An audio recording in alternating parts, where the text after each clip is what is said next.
What's up, K through 5th grade? You are looking awesome in your costumes. We are so glad that you've joined us today. Hey, if you are watching online, hit pause, go put on your costume, and come back and join us. But for those of you that are here today, you look amazing. Thanks so much for joining us in your costumes today. We are gonna wrap up our big idea of self-control today, and let me just tell you, maybe you and maybe me, we all might need to learn this one before we go trick-or-treating and get all of the candy. This one is knowing when to stop, you know? Knowing when to stop eating all that candy. It's a good thing to learn. So we're gonna learn that today, more about self-control, but before we get to that, we are gonna stand up to our feet, worship, do a little move in your costume, let your friends see what you're dressed up as today, and we're gonna get this party started.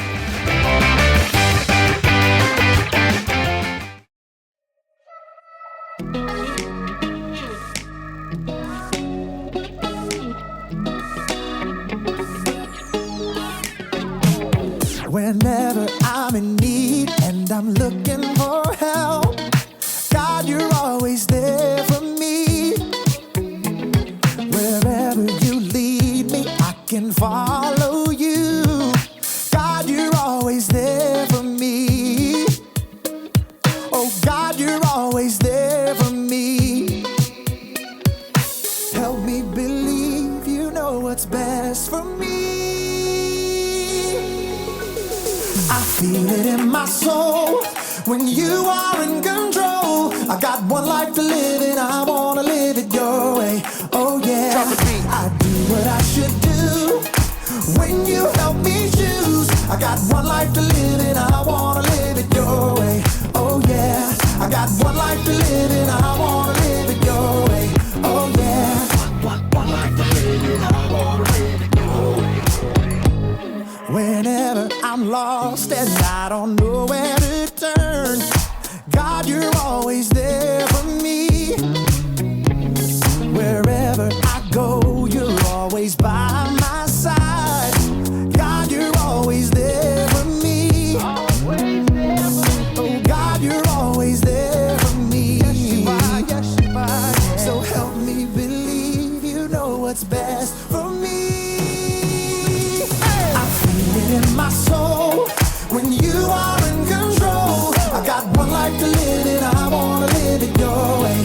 Oh yeah, I do what I should do when you help me choose. I got one life to live and I wanna live it your way. Oh yeah, I got one life to live and I wanna live it your way. Oh yeah. Yeah. God, help us to be more like you. 'Cause your way is the best way. I feel it in my soul when you are in control. I got one life to live and I wanna live it your way. Oh yeah, I do what I should do when you help me choose. I got one life to live and I wanna live it your way. Oh yeah, I feel it in my soul when you are in control. I got one life to live and I wanna live it your way. Oh yeah, I do what I should do when you help me choose. I got one life to live and I wanna live it your way. Oh yeah, I got one life to live and I wanna live it your way. Oh yeah.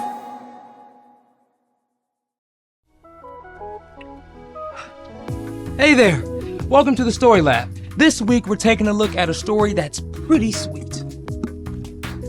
Oh. Whoa! Sweet.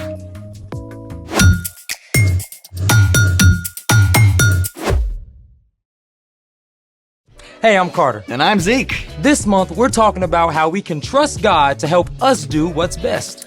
I trust that you have a reason for a gallon of honey. Yeah, I ordered it for the first aid kit. First aid kit? That makes 0 sense. Actually, honey has antibacterial properties. It can kill bad germs and keep a wound or burn from getting infected. So instead of a Band-Aid, it's Honey Aid. Yeah, pretty much. Little problem though. Yeah, see, I thought I ordered a tiny jar to fit it inside the kit. Well, what are we gonna do with all this honey? Well, I can only think of one thing. Honey challenge! First challenge! Honey once created a complex mystery for some French beekeepers. I hope we don't need to know any French. I know some ratatouille, soufflé, escargot. Okay. In 2012, beekeepers in the Alsace region of France discovered that their bees were producing green and purple miel, or honey. Your challenge is to tell us why in 2 sentences. Wait, that's it? Don't we at least get multiple choice or something? Nope. Okay, the bees must have been getting pollen from purple flowers. Don't they do that anyway? Well, The bees were so cold they turned purple, and so did their honey? that's just ridiculous. What about the green? Okay, fine. The bees infiltrated the story lab and took a bunch of our food coloring. Well, we certainly use enough around here. Is that your final answer? No! Yes! Incorrect! It turns out the bees had been visiting a nearby factory that was processing waste from production of some well-known bite-sized candies in colorful shells. What? Sounds as though the bees like these even more than you do. Put down the colorful candies. This is not the colorful candy challenge. This is the honey challenge. I thought we were done. No, it's time for your second challenge. Creating honeycomb. Creating honeycomb, I don't think I'm cut out to be a bee. It's tasty, edible, honeycomb candy. On second thought... the pipe! Heads up! There's another one. There's 2. And another. I got honey and water. This one says sugar and baking soda. These sounds like ingredients. Yeah, but what's it for? Remember he said the honeycomb challenge. Oh, This. okay. What's it say? Oh, it's the recipe. Oh, perfect. Okay, let's set up. Yeah. Hey, honeycomb candy is pretty simple. Oh yeah, what's the recipe say? It says step 1, mix a cup of sugar, 2 tablespoons of water, and 2 tablespoons of honey in a large pot. That's it? Yeah, Perfect. all right. And that's the sugar, okay. Then the water. There we go. And then the honey.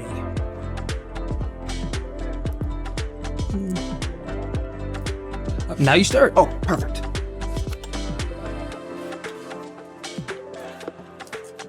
Here you go. Oh, thank you. For your left hand. Okay, what next? All right, it says step 2, make sure your pan for cooling the candy is ready by lining it with foil and non-stick spray. Perfect.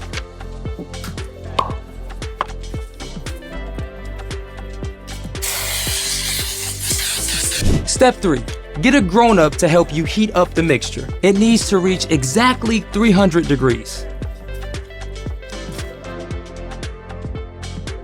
And 300. Now's the fun part. And the sciencey part. Step 4, take 2 teaspoons of baking soda and stir it into the heated mixture.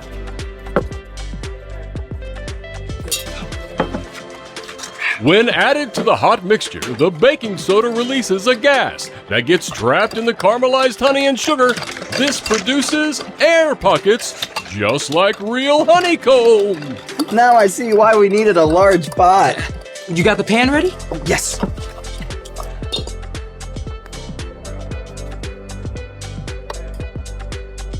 Ready?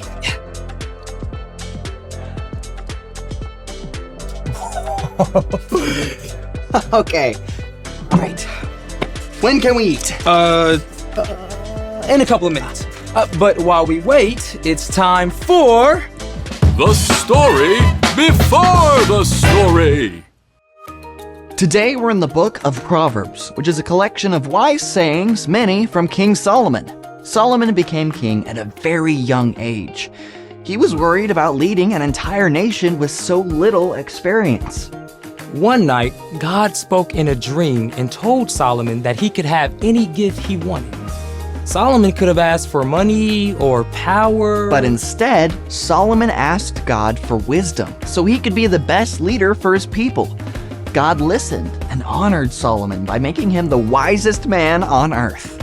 Many of the things Solomon learned and said were written down, together with other wisdom. The sayings, called Proverbs, are short sentences or stories that help people make wise decisions in their everyday lives. Which is where our story starts. Take it away.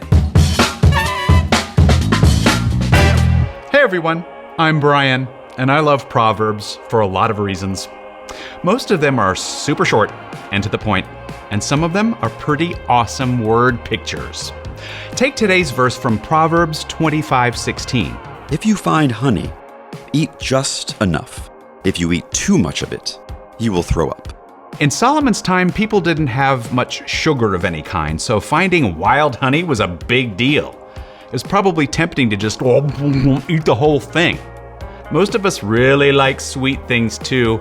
Our brains are wired for it. Say your dad makes some awesome fluffy pancakes with butter melting all over. You're probably gonna squeeze out a little honey or maple syrup to drip down the sides. Yum. But you take that honey jar and keep squeezing. That's when something good turns bad.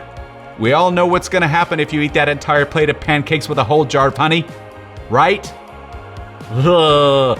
Your stomach is gonna stage a rebellion. And everything that's down there is gonna come up and out. We don't need a reenactment. Too much of a good thing is too much. And Solomon's wisdom goes for any good food. Cookies, cake, candy, ice cream, pizza, lasagna. Eating one serving of those things tastes mighty great, but if you don't know when to stop and just keep eating, you're gonna make yourself sick. Even something super healthy like water can overload your system if you drink way too much, way too fast. But Solomon wasn't just talking about food. See, God delights to give us good things. God wants us to enjoy them. But any good thing can get out of control and cause trouble if you don't know when to stop. Think about the sun.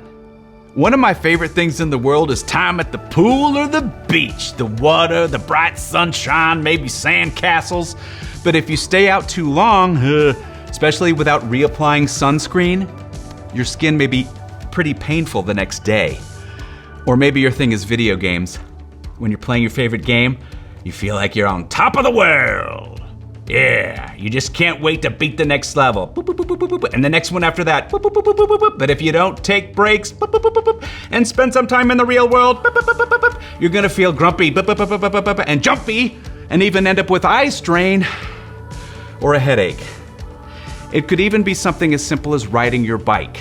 It feels great when you pick up speed with the wind rushing in your face, but you go too fast and it's super easy to lose control and meet the ground way harder than you meant to. Knowing when to stop and actually stopping are not always easy. It takes self-control, which means trusting God enough to do what's best, even when you don't want to. When you ask God for help and practice self-control, over time, you can start to live by the wisdom recorded in Proverbs 25:16. If you find honey, eat just enough. If you eat too much of it, you will throw up. That is the end.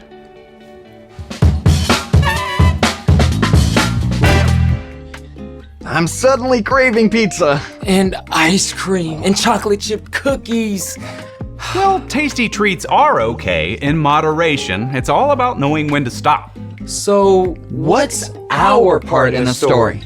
Well, you can start by trusting God and asking for help to practice self-control. And self-control is choosing to do what's best, even and especially when you don't want to. Like knowing when to stop. Yeah. Like, sometimes I know I need to stop eating potato chips, but then I keep doing it anyway. Self-control takes time and practice. When we follow Jesus, God sends the Holy Spirit to live inside of us. Self-control is actually part of the fruit of the Spirit that develops in our lives over time. And we get lots of chances to practice. God's given us so many awesome things to enjoy. Ooh, video games! Hanging out with friends. Awesome snacks! Stuff like soccer and baseball and dance. All great things. But every one of them can cause trouble if you don't know when to stop and you let them take over all of your time and energy. That's a lot of good knowledge right there. True story. See you next time. So, here's the thing. Know when to stop. And I know a great way to practice. Oh, it's like fluffy on the inside. are you ready? Cheers. Delish. How much do you think is too much? I think we do one more bite. Thanks for joining us in the Story Lab. See you next time. One more. All right, friends, you are looking awesome. We're so glad you joined us today for Costumes in the Rooms and our OO 7 Halloween Bash. We'll see you right back here next week for a brand new big idea, some worship, and a Bible story. See you then.